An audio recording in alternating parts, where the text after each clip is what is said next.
Alors vous l'avez compris, c'est un peu une obsession, le public, les usagers, comment demain écouteront-ils pas la radio, qu'est-ce qu'ils feront, est-ce qu'ils feront pas autre chose en même temps? Et finalement, en Mayenne, on se pose beaucoup de questions parce qu'on n'a pas envie d'être dépassé par les événements, on a envie d'y participer, on a envie d'être dedans, on a envie d'être créatif et d'inventer ce qui se passera demain. Et donc, on est parti sur cette idée d'un jeu, le jeu Géomayenne.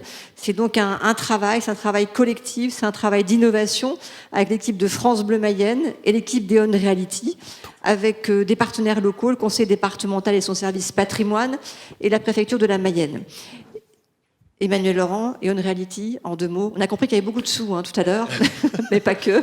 Merci Yann. Comme tu as le privilège de passer en dernier, il va falloir que Donc Eon Reality, c'est une compagnie fondée par des Suédois à la fin des années 90, donc ça fait presque 20 ans que ça existe, avec un peu plus de 14 succursales dans le monde.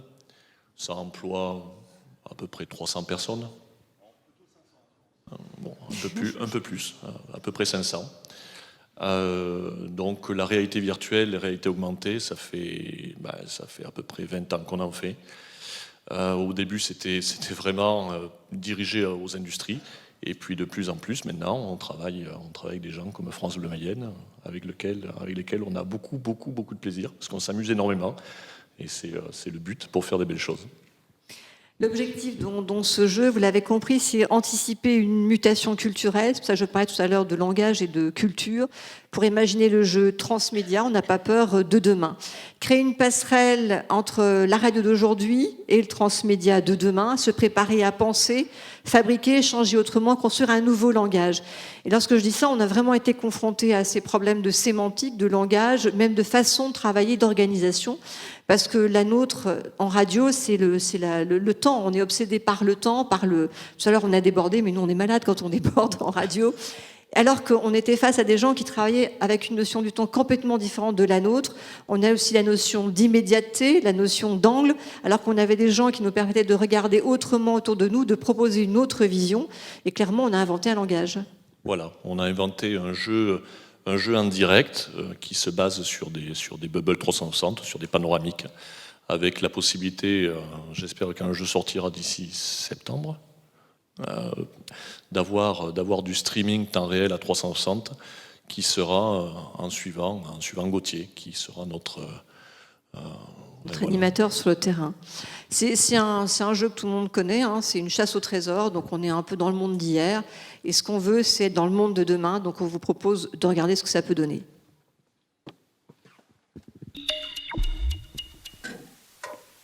Alors, France Bleu Mayenne, voilà. D'accord. Voilà. Hop. Et hop là. Oula. Et d'accord, ça va bientôt commencer. Ah oui. Thierry ? Ouais, Thierry, viens voir. Tu sais, tu voulais que je t'explique là comment ça marche le jeu de France Bleu Mayenne. Viens voir. ouais, j'arrive. On va allumer la radio, c'est ça?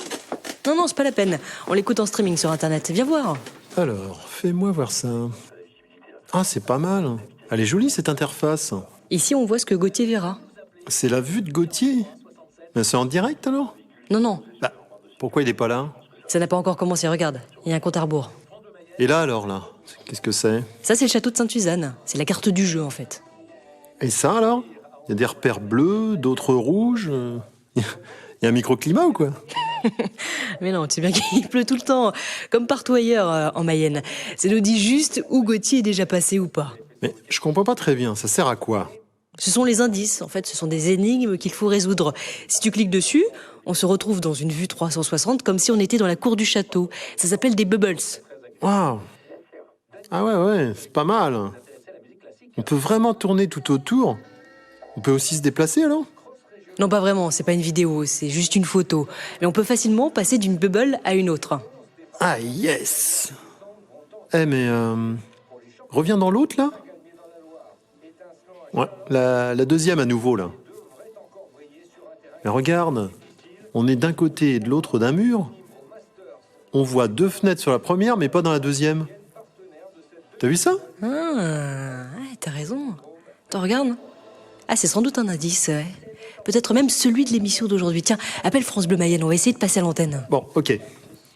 Tu peux me rappeler le numéro, là ? 02 43 67 11 11, je les appelle assez souvent. Hein. Dépêche-toi parce que le live, il va bientôt commencer. Tiens, bah ça sonne. Allez, à toi de jouer. France Bleu Mayenne, Alix, bonjour. Oui, bonjour, j'appelle pour le jeu. Quel est votre prénom? Isabelle, Vous nous appelez d'où? de Rennes en Grenouille. Isabelle, restez bien en ligne, vous allez passer à l'antenne dans un instant. Et nous retrouvons Gauthier à Sainte-Suzanne pour notre jeu interactif. Bonjour Gauthier. Bonjour Françoise, bonjour à tous. Alors je vous rappelle le principe de la chasse au trésor, c'est en direct et en simultané sur France Bleu Mayenne et francebleu.fr. Hier, on a découvert de nouvelles bubbles et notamment une bubble dont l'accès ne pouvait se faire que par le donjon. On va essayer d'en savoir plus et ça tombe bien car j'ai réussi à avoir une audience avec un notable du XIe siècle. Gauthier, vous ne bougez pas, nous sommes avec Isabelle de Rennes en Grenouille. Bonjour Isabelle. Bonjour Françoise, je suis contente de jouer avec vous. Et nous aussi Isabelle. Avez-vous découvert de nouveaux indices dans notre jeu? Oui, et on dirait qu'il y a un problème de fenêtre dans le donjon. Ah, c'est une bonne piste ça, n'est-ce pas Gauthier? Et ça ressemble à une très bonne piste. Isabelle, bonjour. Oui, bonjour Gauthier. Le donjon, oui, effectivement, je pense que c'est une bonne direction. Oui. Est-ce que vous pouvez nous en dire un petit peu plus ? Oui, avec l'application, j'ai découvert qu'il y avait une pièce secrète et à l'intérieur, le trésor. Alors, je voulais savoir s'il y avait quelqu'un sur place pour lui demander. Ah bah, je pense bien, puisque c'est justement avec le seigneur du domaine que nous avons audience. Je le vois, il arrive, il passe la porte du château. Monseigneur, bonjour. Bonjour. Hubert de Beaumont, vicomte du Maine, seigneur de Beaumont, de Fresnay et de Sainte-Suzanne. Que voulez-vous? Alors, Monseigneur, nous sommes à la recherche de la salle du trésor. Un trésor chez moi dans mon donjon? Foutaise, ça n'existe pas. C'est pas ce que nous disait Isabelle. Isabelle, vous confirmez? Oui, Gauthier. J'ai découvert les deux vues 360 sur votre site hier. Donc, une de l'intérieur et une autre de l'extérieur du donjon. Et alors, je trouve ça bizarre parce qu'il y a deux petites fenêtres qui sont visibles de l'extérieur mais qui ne donnent sur aucune pièce de l'intérieur. Ah, c'est étrange, tout de même. Je crois comprendre. Un tour de mon architecte pour cacher quelque chose, mais certainement pas mon trésor. Est-ce que nous pourrions aller visiter le donjon, Visiter mon donjon? s'il vous plaît? Ce n'est pas un musée, ce sont mes appartements. Garde! Non, c'est bon. Non, merci beaucoup. On va se débrouiller tout seul. Hein. Ce sera peut-être plus long, mais moins risqué que d'affronter la garde. Eh ben bravo Isabelle, vous avez assuré hein. Et bonne nouvelle, vous repartez avec la montre France Bleu Mayenne. Merci. À très bientôt sur l'antenne de France Bleu Mayenne. Au revoir. Gauthier, je crois que nous avons fait quelques progrès dans notre quête. Gauthier? Oui, alors attendez, je crois que j'ai trouvé un petit coin où me cacher. Il devrait normalement pas me trouver d'ici demain. Nous arrivons au terme de cet épisode dans la découverte des mystères de Sainte-Suzanne. N'oubliez pas hein, que vous pouvez continuer le jeu sur francebleumayenne.fr et découvrir des indices afin d'aider Gauthier dans sa progression. Franchement, tu veux mon avis? Ça me plaît vraiment. Hein. Et c'est quand la suite alors? Maintenant, si tu veux Thierry, on peut continuer à chercher des indices sur le site. On peut aussi partager et échanger avec les autres chrononautes sur Facebook et Twitter et ça c'est vraiment cool. Et pour le prochain direct, il faudra qu'on attende demain à 11h.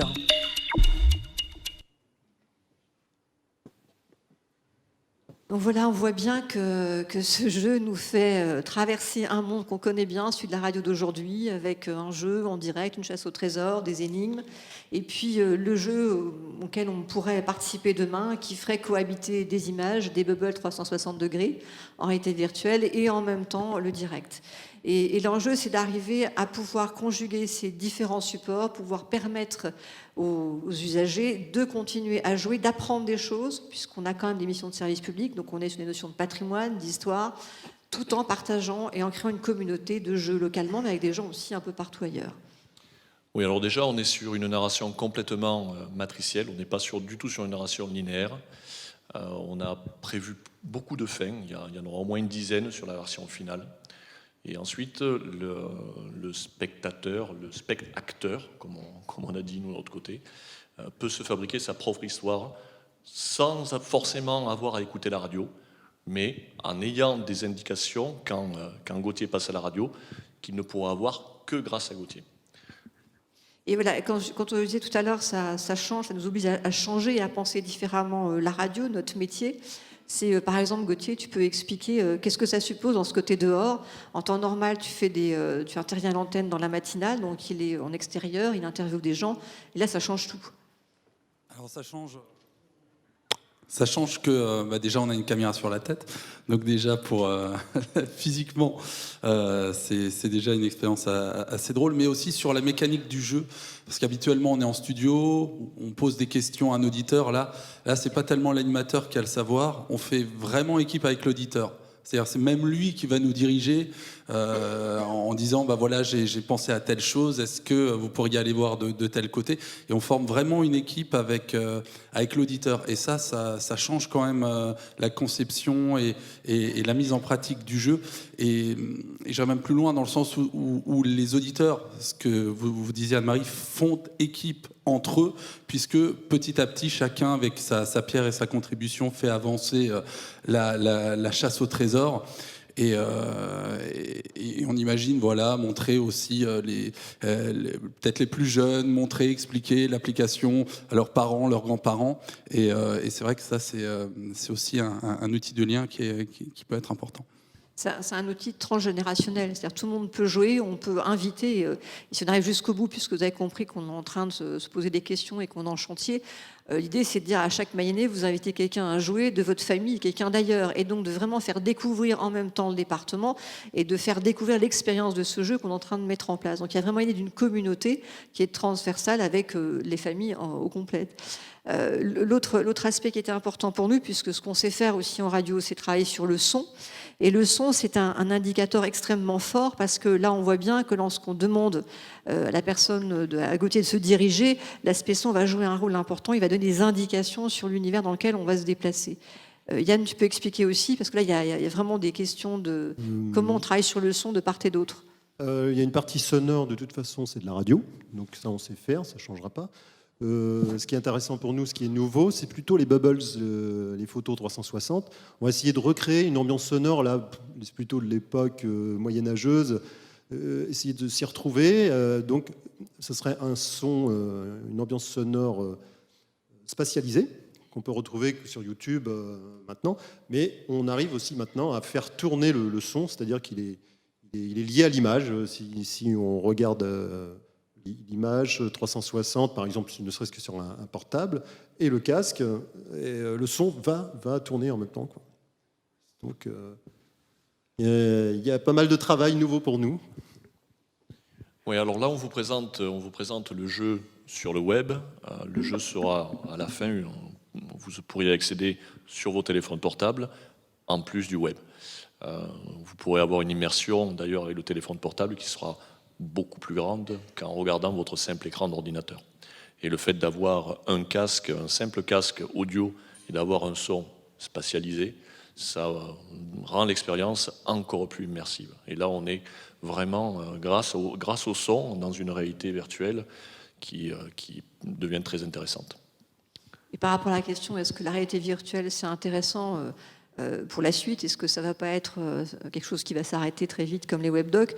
Là, on voit vraiment que ça peut être réellement un plus pour partager ensemble un jeu, mais surtout apprendre des choses ensemble et valoriser son territoire, faire connaître. Donc, je pense qu'il y a effectivement beaucoup de développement possible derrière. Et nous, à chaque jour, quand on avance sur ce projet, on se dit, mais voilà un aspect de la radio de demain qui pourrait fonctionner. Du reste, vous pouvez regarder, puisque je crois que la notion du temps, c'est marrant, il n'y a qu'à moi qu'on la rappelle.